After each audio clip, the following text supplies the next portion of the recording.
Vamos lá, tá carregando.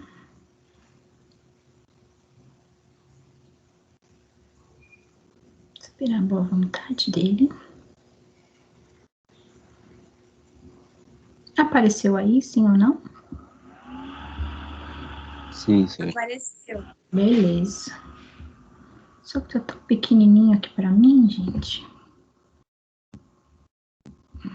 Aqui, melhorou. Vamos lá.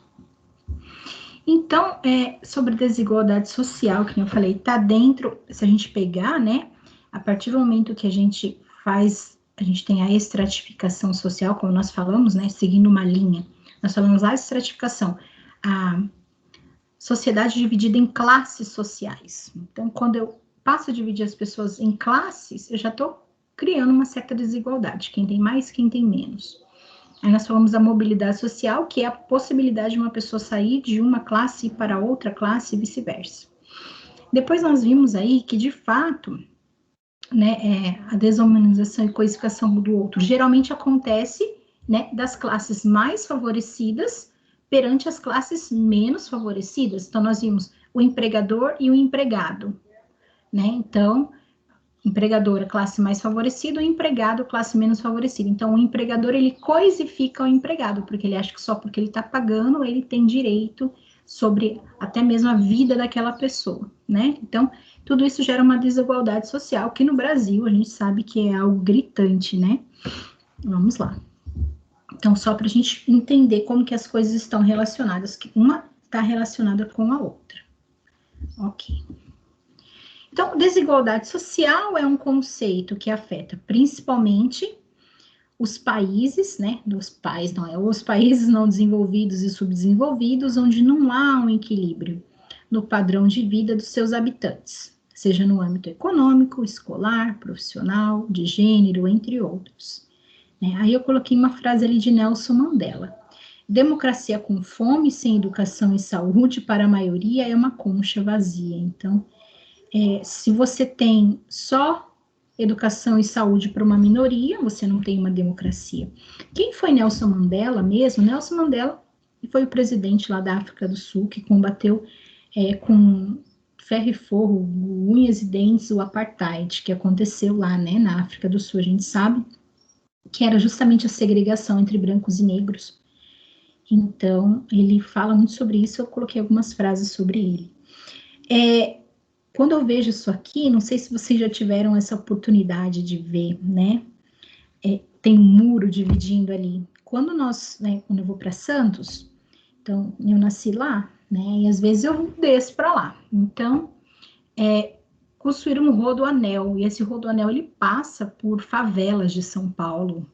Mas sabe o que eles fizeram, principalmente para a Copa do Mundo? Eles colocaram grandes barreiras, ou de concreto, ou se não mesmo de algum metal, algum material, chapas metálicas assim, para cobrir a favela, e você só vê estrada descendo para o litoral, entendeu? Principalmente para os ricos que saem de São Paulo e vão para o litoral de São Paulo, eles não verem as favelas, a parte feia de São Paulo. Olha só que coisa, eu lembrei, vi essa imagem e lembrei disso. Mas a desigualdade social no Brasil, né? É um problema que afeta grande parte dos brasileiros. Nos últimos anos, as estatísticas diminuiu, tá? Principalmente, por mais que, né, não gosto de discutir sobre política, mas a gente sabe que o governo Lula, o governo, né, do PT, ele conseguiu diminuir um pouco essa desigualdade. Agora, nesse ano, por conta, né, desde o ano passado, pandemia e tudo mais, essa desigualdade, ela tende a crescer. Então, aqui no slide está falando diminuiu, né, mas na normalidade, pensando em pandemia, essa pandemia ainda vai dar muito pano para manga, vai deixar muita gente por situações difíceis por um bom período de tempo, infelizmente, tá?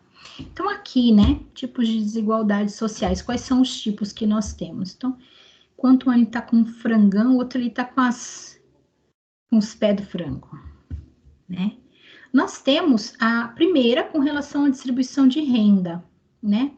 Causas e consequências dessa desigualdade. As causas, a má distribuição de renda, é óbvio, a má administração dos recursos, lógica de um mercado capitalismo, consumo mais valia, tá? Essa mais-valia é você explorar o seu trabalhador o máximo que você puder. Falta de investimento nas áreas sociais, culturais, saúde, educação, que a gente sabe que vem verba para isso, mas é tudo desviado.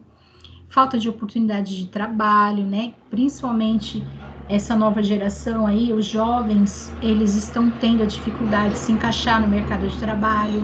A gente cai naquele discurso que sempre falo, as vagas pedem para que a pessoa tenha experiência, mas ninguém abre para uma pessoa abrir experiência. Então, como que a pessoa vai conseguir uma vaga para ingressar no mercado de trabalho, né? Eu ouço isso dos meus alunos.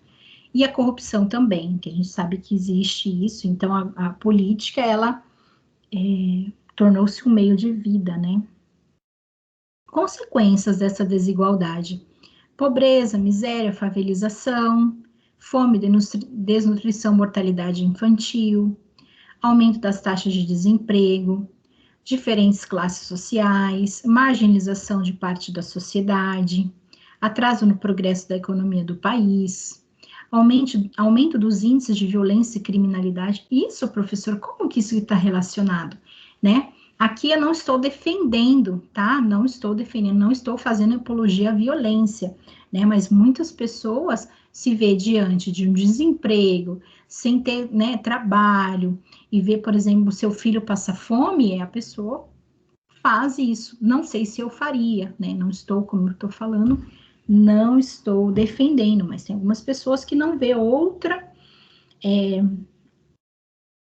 outro meio a não ser de assaltar, de roubar, justamente, né, no desespero aí, na flor do momento, ok? Então, isso acontece. O consumismo, tá? O ato de consumir produtos de forma exagerada, tá? Não significa que a gente não precisa comprar as coisas, a gente precisa, mas a gente não precisa consumir da maneira como a mídia mostra pra gente, né? Então, eu coloquei ali, ó. O consumismo é típico das sociedades capitalistas e é estimulado pelas campanhas publicitárias vinculadas, principalmente na TV, cinema e meios de comunicação, né? Internet. Em alguns casos, o consumismo pode se tornar uma doença.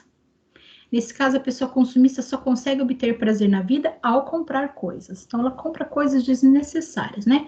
Aquele caso, a pessoa tá triste, vai lá no shopping, compra, ou agora na internet, sai comprando tudo que vê pela frente. Em situações como essa, é necessário o tratamento profissional de um psicólogo, porque isso não é normal.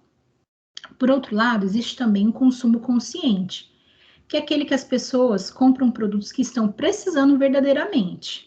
Pesquisam os melhores preços, buscam produtos que não prejudicam a natureza. Isso é importante, tá? Essa compra consciente. Por exemplo, eu tive que comprar um computador novo, porque o meu deu lag, né? Ano passado, de tanto usar, tive que comprar um novo.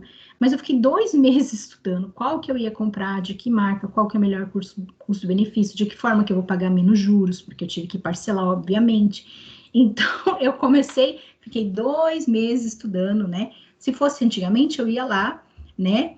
Nas Casas Bahia, e pegava o primeiro que veio pela frente e pagava 2 computadores depois. Né? Então, a gente vai mudando. A gente não pode fazer aquilo. Não é só porque a gente tem crédito fácil que a gente tem que usar. Não é só porque a gente tem um limite de cartão de crédito que a gente tem que usar. A gente tem que comprar de forma consciente. Isso é uma dica para vocês aí, não passar o que a professora já passou. Nossa, já fiz muita merda. Ops, desculpa, já fiz muita besteira. Se eu tivesse a mente que eu tenho hoje eu ia estar bem melhor, financeiramente falando.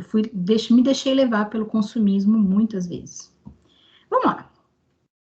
Desigualdade entre raças, negros, brancos, amarelos e pardos. Aqui eu coloquei um gráfico, peguei esse gráfico mesmo, para vocês terem uma ideia, brancos e negros, né, no ensino médio. Nós temos mais brancos do que negros no ensino médio, e a gente sabe que existe mais negros do que brancos no país, né, se a gente for ver.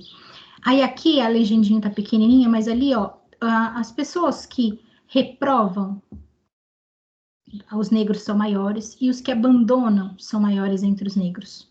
Então, nós temos menos negros na escola e os que reprovam mais e abandonam mais, justamente, principalmente porque eles precisam trabalhar, né, e ajudar em casa.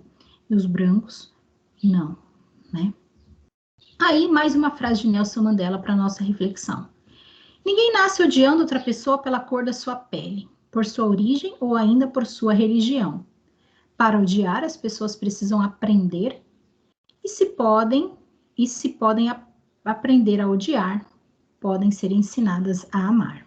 Então, eu vejo, por exemplo, pelo meu filho, né? Marquinhos aí, lindo, que vocês conhecem. Ele tem 11 anos, ele é uma pessoa que ele não tem preconceito nenhum com relação à cor da pele, a nada, com a orientação sexual. Por quê? Porque eu criei ele assim, dizendo que todos são iguais.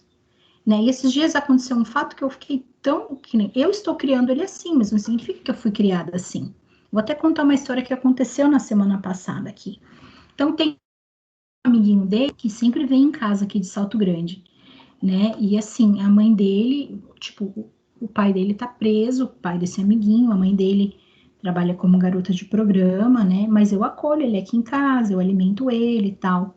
Ele é bem pobrezinho. E ele é amigo do Marquinhos, Marquinhos não tem preconceito nenhum, muito menos eu. E semana passada o Marquinhos pediu dinheiro para mim para comprar sorvete. E eu peguei e dei, né? E eles voltaram lá com sorvete, me compraram açaí, né? Um potão de açaí, né? Não foi muito barato.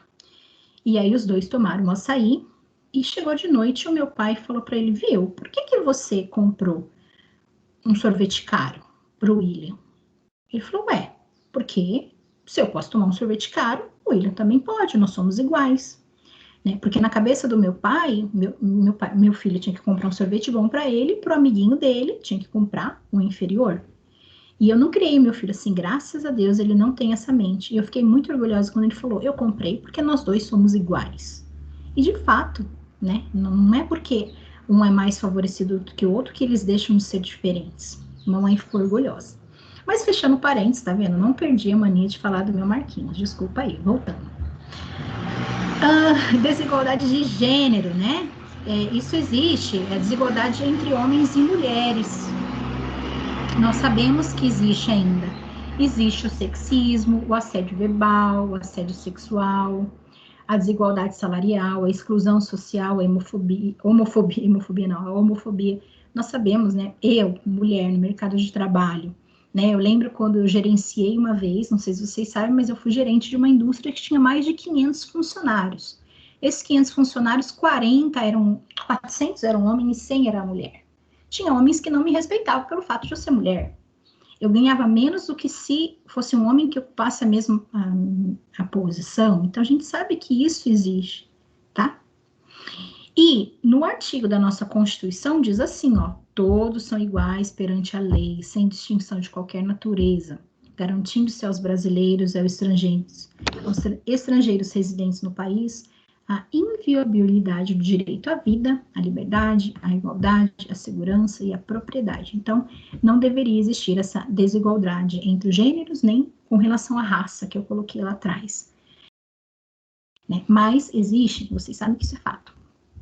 Desigualdade regional existe também, né, entre estados, né? Então, Carinha falando ali, eu sou do Nordeste, você do Sul. Ah, tá explicado. Então, né, a diferença ali, existe isso, né? De acordo com o IDH, que é o Índice de Desenvolvimento Humano, nós temos as hierarquias. Então, por exemplo, as pessoas que são do Rio Grande do Sul, Santa Catarina, São Paulo, Paraná, Rio de Janeiro, Espírito Santo e Mato Grosso do Sul, elas são tidas como melhores, vamos dizer assim. E isso, onde você está tirando isso, professora? São dados do IBGE. Em segundo lugar, vem Minas, Goiás, Mato Grosso, Rondônia, Amazonas, Roraima e Amapá. Terceiro lugar, Acre, Pará e Sergipe. E por último, os estados do Nordeste, tá? Com exceção do Sergipe, que está lá em terceiro lugar. Então, isso aí em desenvolvimento humano significa com relação a todo ao per capita, ao quanto que as pessoas ganham, né? A como que as pessoas vivem, as condições de saneamento básico, tudo isso está nesse globo aí, envolve aí, tá bom? Deveria existir isso no Brasil? Não, né? Mas estou mostrando os fatos, não estou dizendo que eu concordo com eles, ok? Né? Renda per capita aqui, então se a gente for ver, ó, para você ter uma ideia, a renda per capita ou por pessoa no país é em média de R$ 1.439 por pessoa, né? A maior renda está no Distrito Federal, então aqui em azulzinho, né? Então, por pessoa lá, per capita é maior, é de 2.685 por 76. Por que será, né? Porque o nosso dinheiro vai para lá e fica lá. Maranhão, menor renda, olha lá, 635,59 por pessoa, tá? Esses dados são bem atuais. A renda per capita, quando concentrada em poucos, ilude as estatísticas. Então, isso é fato. Por quê? Porque a gente sabe, né, que, na verdade, esse 1.439, a gente sabe que isso não é real, né? Mas é porque a gente tem uma concentração de renda na mão de poucos. E quando a gente divide, né, dá esse valor aí. Certo? Algumas curiosidades para nós, olha lá. Segundo a ONU, o Brasil é o 8º país com maior índice de desigualdade social e econômica do mundo. Então, diante de tantos países que tem no mundo, o Brasil é o 8º. Coeficiente de Gini é uma média utilizada para mensurar o nível de desigualdade dos países segundo renda, pobreza e educação. E o Brasil é através desse coeficiente que se mede isso. Na União Europeia, o país que apresenta maior desigualdade social é Portugal. Por que será que nós temos aqui, né? Eu vou espirrar, peraí.